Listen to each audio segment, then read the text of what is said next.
Marriage is often seen as the ultimate goal for women, a happy ending in every fairy tale, a sign of success in life.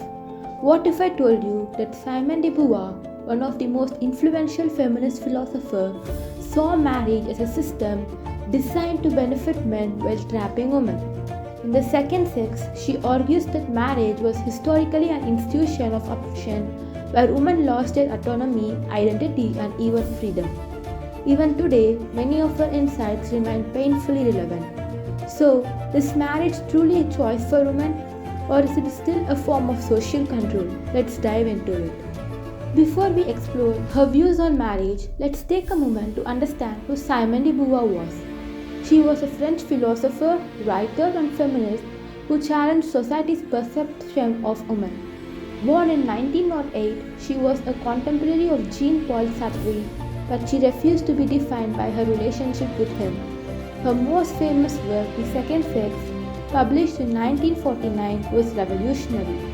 In it, she explored the idea that woman has been historically treated as the other in a male-dominated world, always defined in relation to men rather than as individuals. This idea is central to her critique of marriage. In the chapter on marriage, Beauvoir discusses how even in modern times marriage remains unfair to women. While women have gained more rights, they are still pressured to marry because it is often the easiest way for them to gain financial security and social acceptance. Men, on the other hand, have more freedom to work, earn money, and live independently. Once married, women are always expected to dedicate themselves to their husbands, children, and household duties rather than pursuing their own interest or ambition. As a result, wives can only engage with the outside world to their husbands, leaving them without independence or a clear future of their own. Many women feel conflicted about marriage. On the one hand, it provides security. On the other hand, it often leads to unhappiness. Beauvoir points out that society does not prepare women for what marriage truly involves. Additionally, she argues that many men do not truly love their wives but instead see them as possession. Love and marriage, she claims, do not naturally go together because marriage itself is built on inequality. It also ruins desire as it becomes unpleasant for women and restrictive for men.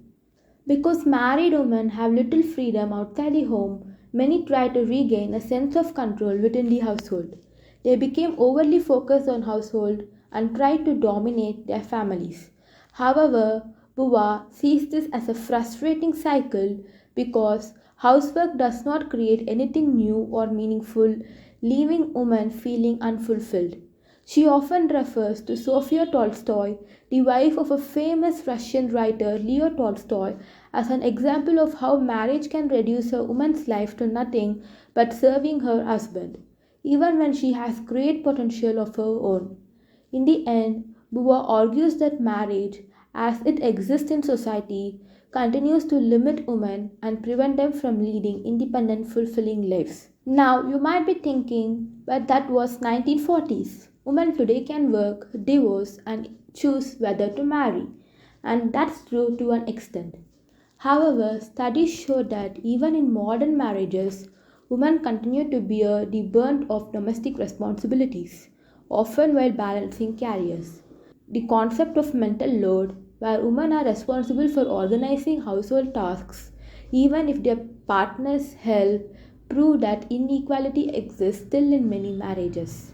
More women today are questioning whether marriage benefits them at all, and many are choosing to remain single or redefine their relationship. De Beauvoir's ideas force us to ask, has marriage truly evolved, or does it still function as a system of gendered expectations? So, what's the takeaway from all this? Simone de Beauvoir didn't argue that love or relationships were bad.